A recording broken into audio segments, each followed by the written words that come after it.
What's good, DGens? It's Slice here, and we're here with D-Way Media, and today we're going to be giving you an exclusive insight into a potential next blue chip project in Solana NFTs. They are, of course, Anthros, and today we've got the two co-founders with us, A's, or otherwise known as AYZ, and Nick.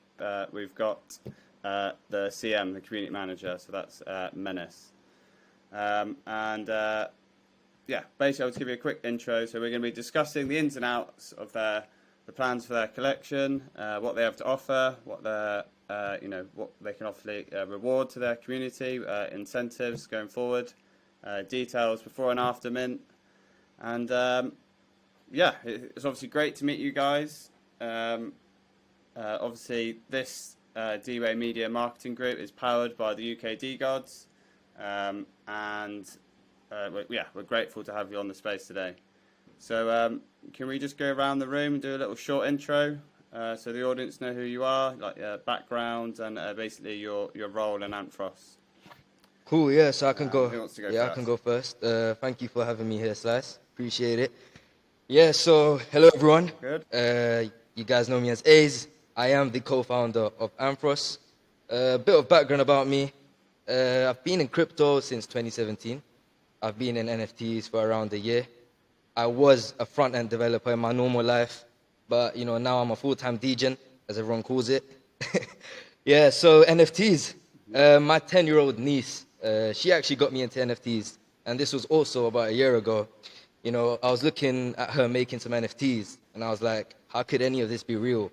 Pictures on the internet selling for this much. And it was actually until I dived into NFTs that I realized that, wow, I was really fascinated by the concept. And, I started to fall down this rabbit hole because I really enjoyed it. So that led me to Twitter. Jumped on Twitter and, I started to shitpost, make memes, just joke around.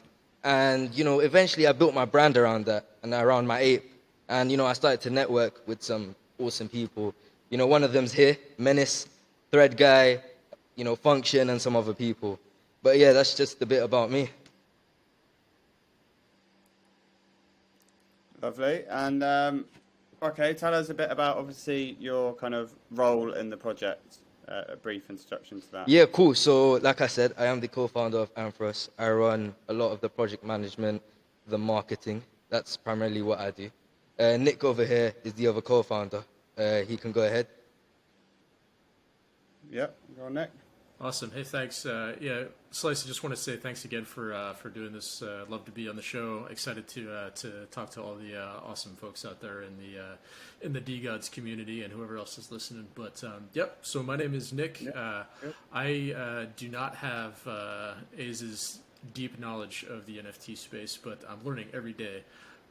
What I bring to the table is a long history of storytelling. So I've been writing stories, science fiction mostly, ever since high school. Honestly, did a little bit in college as well, but recently started doing a lot more with immersive storytelling. And I kept thinking, how can we take storytelling to the next level? And that's what really pulled me into this project, because I was thinking like, okay, what is the purpose of a story? A story is designed to make someone feel something. It's designed to give people an idea of what things might be like. I love science fiction because it has the potential to give us an idea of what it might be like to live in the future. And we're all going to the future eventually, so why not figure that out now? And that's how I got kind of roped into the project as the storytelling side of it and building community, because that's the other thing that stories do, is they build communities. Everywhere you go in the world, every community has stories that kind of bind everybody together. Whether it's the story of how the community came to be, or origination myths, you can go all over, and there's always good stories to be found. So that's unsurprisingly what I do with the project. Is I help develop a lot of the lore. It's a collaborative process, so everybody on the team, I think we're up to around 20 folks or so. Always little inputs here and there, but I help to turn that into a coherent narrative and do that storytelling and story building. I am a Science Fiction Writers Association full member, so I have a lot of resources there about making this a good story and a good experience for everybody. And honestly, I'm really looking forward to seeing this community come together and kind of emerge out of everything. So, Like that, yeah. Okay, great. So that's an intro, obviously, we had there from Nick. So, Menace, do you want to give us a quick intro about how you came into crypto and what your kind of role is in the Hello, project? Slice. Thank you for having us. So I'm Menace.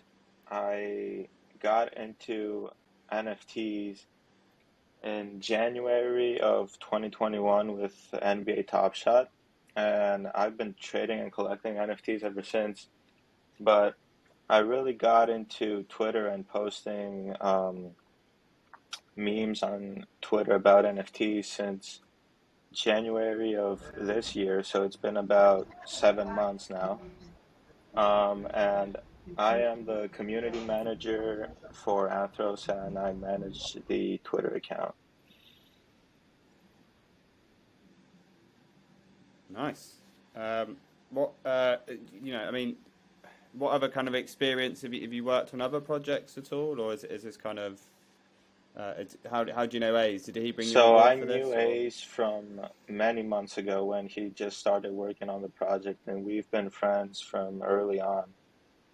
That's kind of how I knew about him. But yeah, Hmm. I've done a couple projects in the past. I've done marketing for a couple projects. Yeah. Nice. Okay. Well, I think Jay is trying to join. Jay's part of the D-Way team, but we'll leave him to that. Hopefully, he can get through. But we'll move on to the first question really, and I'll just leave this open to the floor. So obviously, tell us about Anthros. Is it a PFP collection? Do you know what the size might be? Who wants to answer that one? yeah, I'll roll in on that one. So, is it a PFP collection, and then what's the supply? So we haven't really nailed the supply down quite yet because we want to make sure that we have, above all else, a quality product. We have some amazing artists, and I have every confidence it's going to be awesome.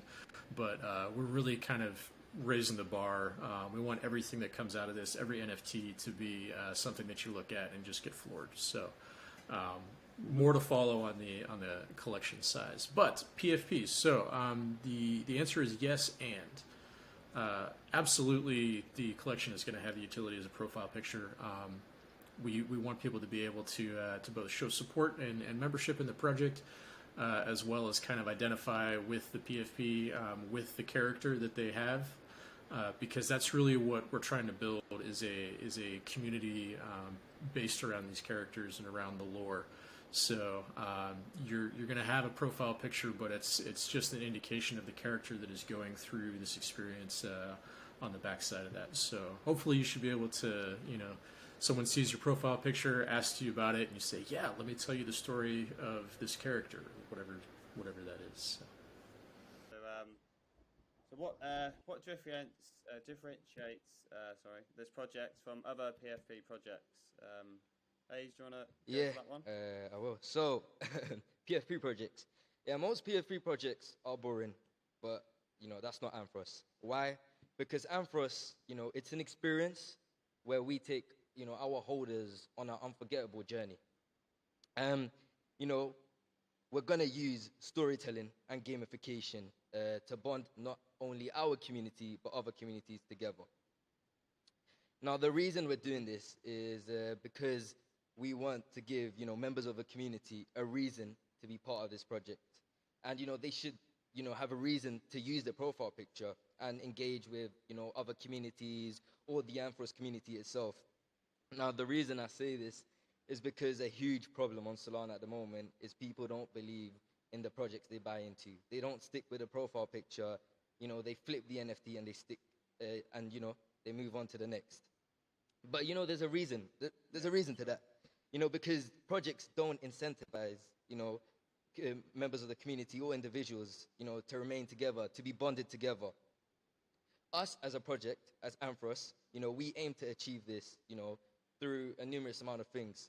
One would be the law, second would be gamification, and third, it would be, various different community building exercises. And what we aim to do is create an emotional bond between the project and the holder, so the holders feel, some type of value in the community and the project itself. Now, I just want to also add on that Anthros is a culturally diverse collection. And I say this because, we hope to appeal to, many different people. We value inclusivity over exclusivity. And I think this is the only way a Web3 brand can, remain sustainable and succeed in the long run.